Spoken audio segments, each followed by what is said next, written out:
Ce 8 janvier, vers 8 heures du matin heure française, l'entreprise américaine United Launch Alliance inaugurera son nouveau lanceur Vulcan, lanceur qui propulsera l'entreprise dans une nouvelle ère. Pour ce qui est de Vulcan et de son impact commercial face à SpaceX par exemple, je vous donne rendez-vous samedi à 19 h pour en parler, car pour aujourd'hui, je vous propose plutôt de s'attarder sur un autre élément intéressant, sa charge utile. En effet, Vulcan ne décollera pas seul. Sous sa coiffe, il emportera l'atterrisseur lunaire Peregrine d'Astrobotic vers la région des monts Gruithuisen, à vos souhaits. Et cette région est intéressante. D'une certaine façon, elle ne devrait en effet tout simplement pas exister et cache encore certains mystères. Alors, entre ce mystère, l'histoire de l'atterrisseur, ses objectifs, des petits rovers et encore bien d'autres, aujourd'hui, je vous propose de se focaliser sur la mission du petit atterrisseur de 1300 kg. Mais avant de commencer, je tenais à rapidement vous informer que si vous désirez soutenir la chaîne gratuitement et envisager d'acheter du matériel Astro, vous pouvez aller faire un tour chez AstroShop via le lien dans la description, ainsi que vous abonner et partager cet épisode. Sur ce, bonne année, bonne santé et bienvenue à vous pour une nouvelle dose d'espace.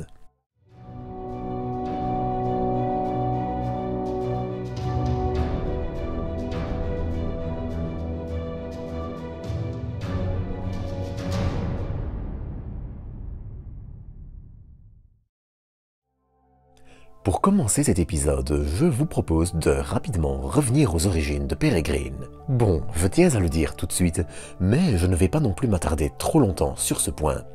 On a énormément de choses bien plus intéressantes à aborder aujourd'hui, et l'histoire de l'atterrisseur n'est malheureusement pas des plus fascinantes. Dans les grandes lignes, en 2007, la société Astrobotic est créée dans le but de concourir au fameux concours de Google, le Lunar X Prize, concours qui fut d'ailleurs abandonné après qu'aucune équipe n'ait atteint ses objectifs à la date butoir en 2018. Mais un peu plus tôt, vers 2016-2017, en fonction des sources, Astrobotic s'était déjà retiré du concours pour suivre son propre chemin en s'associant avec Airbus pour le développement de leur second atterrisseur, à savoir Peregrine. Car l'entreprise développe en effet 2 atterrisseurs, en plus de 2 rovers pouvant eux aussi embarquer des charges utiles. Le premier, Griffin, est plus lourd, beaucoup plus lourd. Près de 6 tonnes pour une capacité d'emport de charge utile de près de 600 kg, contre 1,3 tonnes et entre 100 et 265 kg de charge utile pour Peregrine. D'ailleurs, au final, c'est Peregrine qui sera développé un peu plus vite, mais les deux devraient toutefois voler cette année, mais je digresse. Car d'un autre côté, et c'est le cas de beaucoup d'autres atterrisseurs, un autre élément important allait se produire, le début du programme Artemis.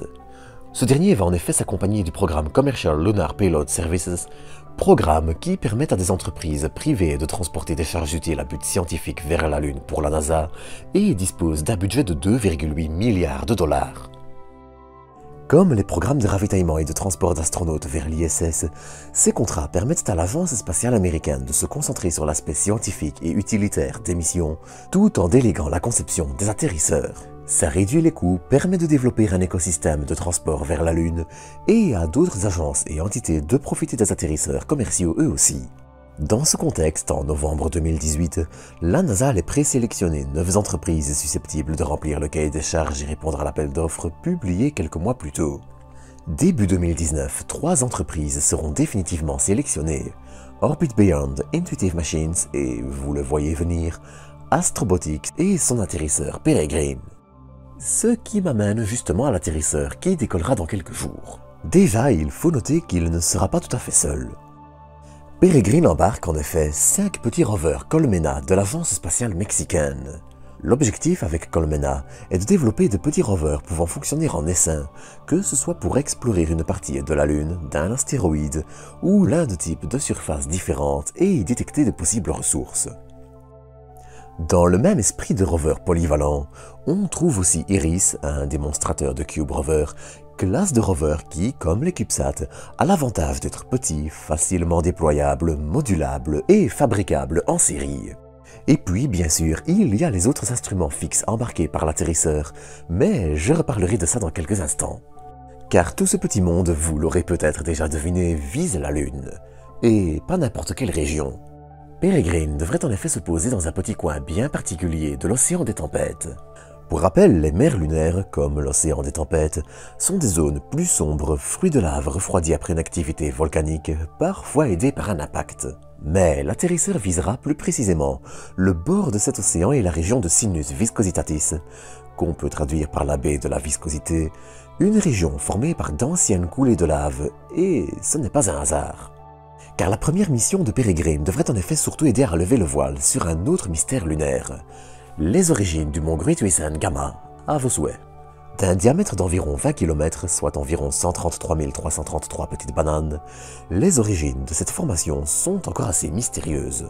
Car non loin de lui, on trouve aussi le mont Gruithuisen Delta qui partage avec le mont Gruithuisen, à vos souhaits, Gamma, un petit point commun. Ce sont des dômes, baptisés les dômes de Gruithuisen, à vos souhaits.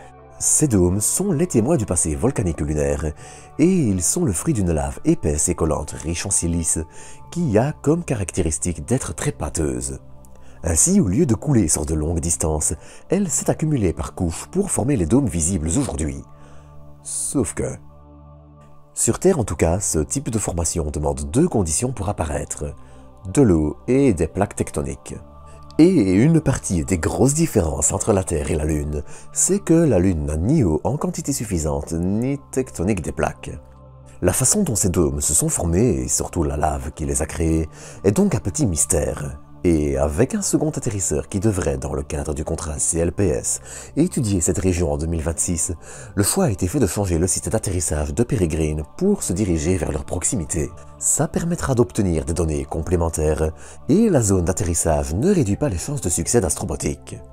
Ainsi, si tout se passe bien, Peregrine permettra pendant 14 jours d'étudier notre satellite à proximité de ces mystérieux volcans.